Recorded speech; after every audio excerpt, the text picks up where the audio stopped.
કે સાંજ એવું કહેવાય કે અત્યારે જે શહેરની સાંજ છે એ સાંજ આજે પણ એ ગામડાની સાંજ જેવી નથી.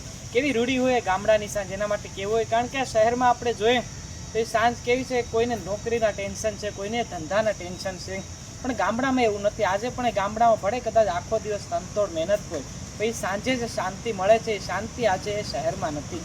કારણ કે એવું કહેવાય કે ગામડાના એ ચોરે એ રામજી મંદિરમાં થતા આરતીના જણકાર એ કાને પડે તો એક સ્વર્ગની અનુભૂતિ થતી હોય એવું લાગે.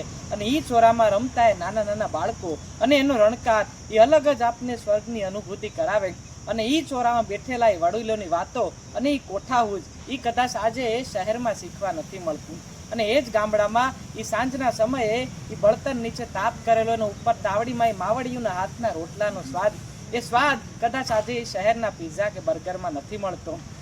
અને એવું કહેવાય કે એ નાના નાના વાછરડા પોતાની ગાવડિયું પોતાની માવડિયુંની બાજુમાં જવા માટે એ જે આટિયું લેતા હોય અને એનો સંભળાતો એ રૂડો અવાજ એ કદાચ આજે શહેરમાં જોવા નથી મળતો. અને એવું કહેવાય કે આબમાં એ પંખીઓનો મેળો અને પોતાના ઘર તરફ વળતા પંખીડાઓ, એ પંખીડાઓ કદાચ આજે એનો કલરવ એ શહેરમાં સંભળાતો નથી.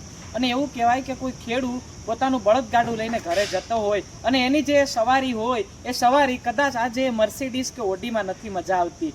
ત્યારે એવું કહેવાય કે મજબૂરી હોય છે ત્યારે આ ગામડું મૂકવું પડે, બાકી કોને પોતાનું ઘર વાલું ન હોય.